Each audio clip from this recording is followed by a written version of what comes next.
Hey guys, welcome to our very special look at some of the new info from the early leak in this month's Game Informer regarding Halo Reach. Mr. Sark and I, being possibly the biggest Halo nerds at the office, decided to divulge some of the info straight to you. You know, so you don't have to risk reading illegal material on the internet. Hit it. First and foremost, the game will not repeat, will not follow the book Fall of Reach.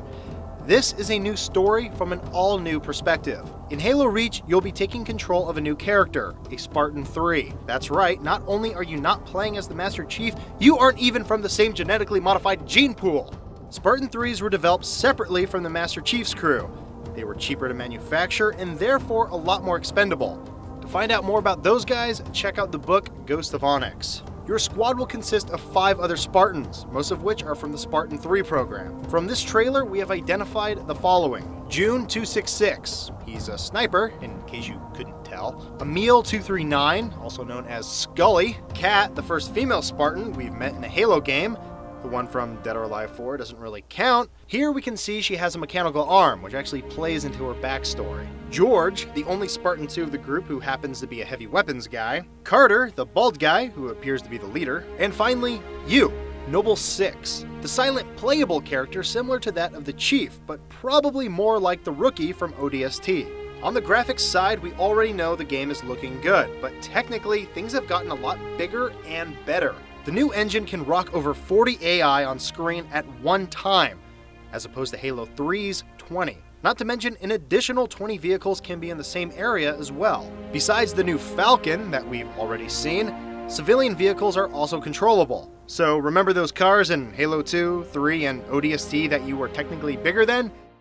Drive them bitches. Speaking of AI, good news if you like your bad guys to speak their own alien language.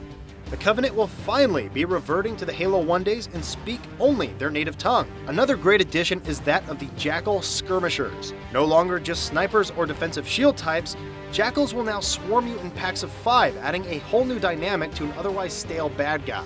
That's about it for the general stuff. For the rest of the nitty-gritty, I've asked Mr. Sark to come in and give out some of his thoughts. Sark? Thanks, Pixel. All right, guys. Now, I know you've been asking for new gameplay updates in Halo ever since 2, and the good news is that they're here. Now, we've been screaming for a sprint function or something to kick the game up a notch, and it's finally happening. You guys remember equipment pickups? Yeah, me neither. Radar jammers and flares, you might remember, were completely useless and were so bad Bungie took them off the online portion of the game. Thankfully, they're fixing all of this. No longer will you waste equipment pickups. This time, they're actual attachments to your armor. For example, you pick up a sprint upgrade and it'll allow you to run for short bursts. Likewise, if you want to use the cloak ability, you just swap that piece of equipment out and voila. Each of these upgrades have a recharge time so people can't overuse them online, and it's going to make things crazy. Another update that I'm happy to see is the return of the health packs.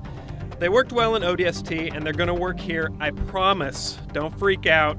And on top of all that, your grenade load just got a whole lot simpler, okay? Spike grenades, flame bombs, gone. And that's good because, come on, you really only need a good frag and a plasma anyway, right? How often did you throw a flame bomb online? Never, because it would crash Xbox Live. Anyway, if any of you guys think different, you're a noob. That's right. You heard it right here. I'm Sark, and I'm always right. Of course, like any good sequel, we're going to see some new weapons.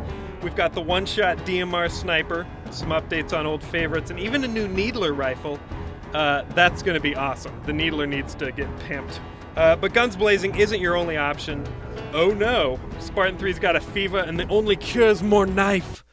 Yeah, that was bad. I can't do Christopher Walken, what can I say? But you know what, you can actually assassinate enemies if you stay hidden long enough to give them an Italian necktie. That's where you cut their neck and you pull their tongue out. I don't know if that's actually going to be in the game that detailed, but you get the idea.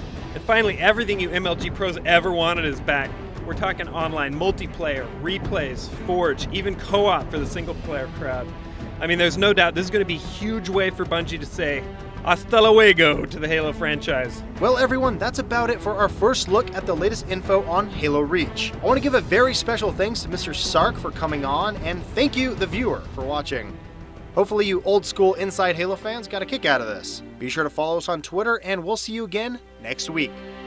Later. The bomb has been planted!